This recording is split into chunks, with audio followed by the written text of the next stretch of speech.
Tense और पहले बचा खुचा वर्ड स्टाइल एरर का जो पार्ट रहता है। बाकी छोटा सा और हल्का सा ही पॉइंट है कि सिंस को कहाँ पे यूज़ करें और फोर को कहाँ पे यूज़ करें। हालांकि ये बहुत आसान चीज़ है, बहुत सिंपल है, बहुत सालों से आप सीखते पढ़ते सुनते आ रहे हो, लेकिन फिर भी मैंने बहुत सारे बच्चों में इस चीज़ को लेके कन्फ्यूज़न देखी है कि कोई पर्टिकुलर टाइम आता है तो वो कंफ्यूज हो जाते हैं कि पता नहीं यहाँ पे सेंस आएगा या फोर। तो उस सेंस की वजह से मैं तुम्हें सिखा रही हूँ कि तुमसे कभी गलती ना हो। अगर आप बुक्स उठा के देखोगे या आपको अपना पुराना ज्ञान याद है तो बड़ी सिंपल सी भाषा में बुक्स में ऐसा लिखा जाता है कि सेंस को हर उस जगह पे आप लगाएंगे जहाँ क्या दिखाया जा रहा हो, पॉइंट ऑफ टाइम, या फिर फोर उस जगह लगा देना बच्चों जहाँ दिखाया जा रहा हो पीरियड ऑफ टाइम। ये पहली चीज बुक्स में आपको लिखी हुई मिलती है। दूसरी चीज जो आपको बुक्स में मिलेगी, हिंदी में लिख देंगे कि सिंस वहां पे लगाओ जहां पे समय निश्चित है और फोर वहां पे लगाइए जहां पे समय अनिश्चित है।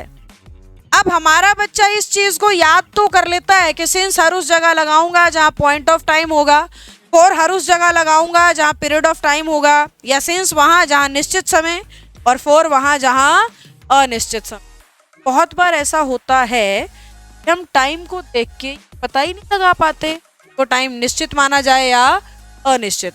उस कंफ्यूजन से बचने के लिए मैं तुम्हें शॉर्टकट दे रही हूँ जिससे तुम्हारी गलतियाँ थोड़ी कम हो जाएंगी। बिल्कुल गलतियाँ खत्म हो जाएं वो दिन तो तब आएगा जब खूब प्रैक्टिस करोगे। जब तक प्रैक्टिस कम कर रहे हो कुछ ना कुछ ऊक चूक लगती रहेगी, पर फिर भी शॉर्टकट दे रही हूँ ताकि एकदम से तुम्हारी गलतियाँ रिड्यूस हो जाएं, आपको इस चक्कर में पड़ना ही ना पड़े कि पॉइंट कौन सा और पीरियड कौन सा। तो ध्यान बोर्ड पे रखिएगा।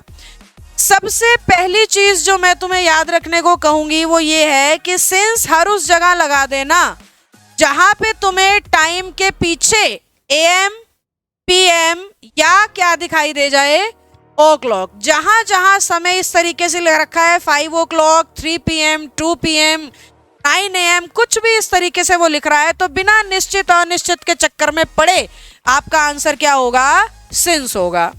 दूसरी बात जो मैं आपको सिंप्लीफाइड तरीके से बताना चाहूंगी, किसी दिन का अगर नाम लिख रखा है, दिन का क्या लिख रखा है, नाम, जैसे आज कौन सा दिन है, सैटरडे के बाद क्या आता है भाई, संडे के बाद, मंडे के बाद, ट्यूसडे के बाद चलो डेज ऑफ द वीक आते हैं, यानी कि तुम ये अगर आप किसी भी दिन का नाम लिखोगे ना तो सीधा सीधा तुम्हारा आंसर क्या हो जाएगा बच्चों, सेंस हो जाएगा। बस मैंने 3-4 बार यूं बुलवा इसलिए दिया कि तुम्हें मजाक मजाक में ये बात याद रह जाएगी कि हमने भरी क्लास में संडे मंडे ट्यूसडे वेडनेसडे किया था और वहाँ पे हमें क्या लगाना था, सेंस लगाना था। बस तुम्हें याद हो जाए इसलिए मैंने थोड़ा सा उसका मजाक कर दिया।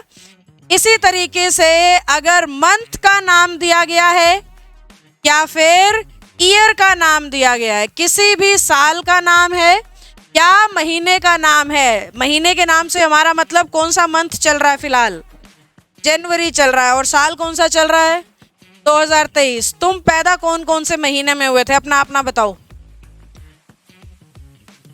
बस तुम्हें याद रह जाए इसीलिए छोटी सी एक्टिविटी कर रही हो। अपना अपना जन्मदिन का मंथ याद रखो और साल। अरे बड़े नन्हे मुन्ने बच्चे हो भाई तुम तो, 2000 में पैदा हुए थे चलो कोई एक आधा 2022-23 का तो नहीं बैठा चलिए, अब साल का नाम भी तुम्हें समझ में आ गया क्या है और मंथ का नाम भी तुम्हें समझ में आ गया क्या है।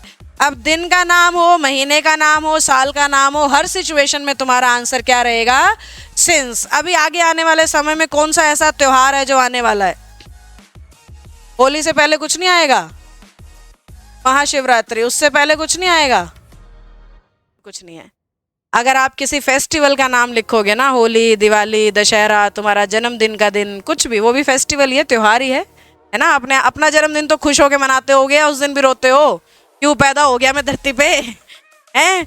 सरकारी नौकरी ना मिले तब तक तो तुम रोते रहते हो ही, तो अपना बर्थडे तो मनाते होगे कम से कम। खुशी का मौका छोड़ना नहीं चाहिए भाई बच्चों, क्योंकि दुख तो आने ही आने हैं, उन्हें रोक थोड़ी सकते हो। तो खुशी आए तो उसे मना लिया करो, कुछ बुराई नहीं है खुश होने में।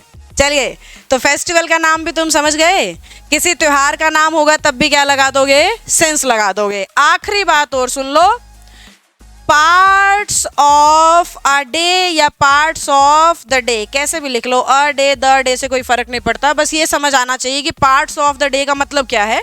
मॉर्निंग, इवनिंग, दिन के हिस्से। अभी सुबह का समय चल रहा है, दोपहर का समय चलेगा, फिर शाम हो जाएगी, तो दिन के किसी हिस्से को पॉइंट आउट करोगे, दिखाओगे, तब भी तुम्हारा आंसर क्या होगा, सिंस। ये सीधा सीधा तरीका है सिंस को लगाने का, और इसका रिवर्स करते जाओ, क्या होता जाएगा, 4। यानी AM PM ओ क्लॉक की बजाय अगर तुम्हें दिखाई दे रहा है मिनट, सेकेंड्स, आवर्स, तो तुम्हारा आंसर क्या होगा, 4 होगा। यानी मैंने कहा 5 मिनट में टॉपिक खत्म हो जाएगा, तो क्या जवाब दोगे, 4 है। मैं कह रही हूँ 3 दिन और सॉरी अगले रूल पे चली गई, माफ करना भाई।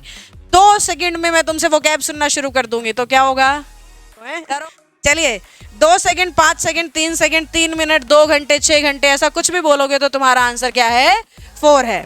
इनका रिवर्स करते जाओ बेटा। दिन का नाम लिखने के बजाय कह दे 5 डेज, 7 डेज, 10 डेज, तो समझ जाना 4 है। इसी तरीके से महीने का नाम लिखने की बजाय कहे 5 मंथ्स, 3 मंथ्स, 2 मंथ्स, 5 बन गया, सुनो 5 2 3 कुछ भी, और पीछे दिखाई देगा क्या, मंथ्स, नाम दिखाई नहीं देगा, क्या दिखेगा, मंथ्स, डेज, और उसी तरीके से दिखाई दे सकता है ईयर्स, और उसी तरीके से फेस्टिवल्स। तो हर सूरत में आंसर क्या हो गया, 4। यानी मेरी सलाह तुम्हें ये है कि तुम सिंस को याद रखो, और उसका जो अपोजिट होता जाएगा ना, वो क्या हो गया, 4 हो गया। तो सिंस को हम कैसे याद रख रहे हैं, एक बार बोलो, AM PM ओ क्लॉक, किसी भी दिन का नाम, मंथ का नाम, ईयर का, फेस्टिवल का, दिन के हिस्सों का।